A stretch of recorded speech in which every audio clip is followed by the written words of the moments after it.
দেশ ছেড়ে ভারত পালিয়ে যাবার পর একের পর এক হত্যা মামলা হয়েছে সাবেক প্রধানমন্ত্রী শেখ হাসিনার বিরুদ্ধে। সবগুলো মামলাই হয়েছে জুলাই হত্যাকাণ্ড নিয়ে। কোটা সংস্কার আন্দোলন থেকে ছাত্র জনতার গণ অভ্যুত্থানে পতন হয় শেখ হাসিনার। এরপর বেরিয়ে আসে মৃত্যুর সংখ্যা। এখন পর্যন্ত 1,000-এরও বেশি মানুষ হাসিনা সরকারের হাতে নিহত হয়েছে বলে জানা গেছে। শেখ হাসিনার বিরুদ্ধে প্রথম হত্যা মামলা করা হয় 13 আগস্ট রাজধানীতে, আর 100তম মামলাটি করা হয়েছে গতকাল বৃহস্পতিবার আন্তর্জাতিক অপরাধ ট্রাইব্যুনালে।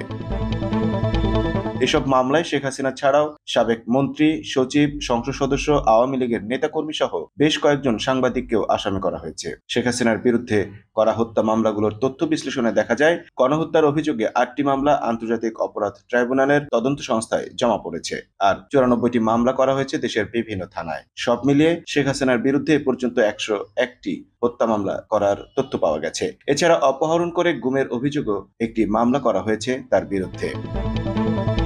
দেশের বিভিন্ন থানায় করা হত্যা মামলাগুলোর মধ্যে 13 আগস্ট একটি, 14 আগস্ট একটি, 15 আগস্ট 3টি, 16 আগস্ট 2টি, 17 আগস্ট 3টি, 18 আগস্ট 8টি, 19 আগস্ট 4টি, 20 আগস্ট 10টি, 21 আগস্ট 10টি, 22 আগস্ট 10টি, 23 আগস্ট 14টি, 25 আগস্ট বিডিআর বিদ্রোহের ঘটনায় 2টি ছাড়াও 10টি, 26 আগস্ট 1টি, 27 আগস্ট 4টি, 28 আগস্ট 4টি এবং গতকাল 29 আগস্ট 6টি মামলা করা হয়েছে।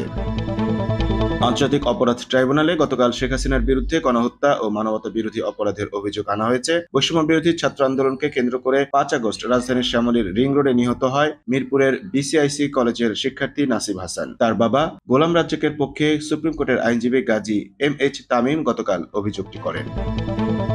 Mamun Mahfuz, time news desk.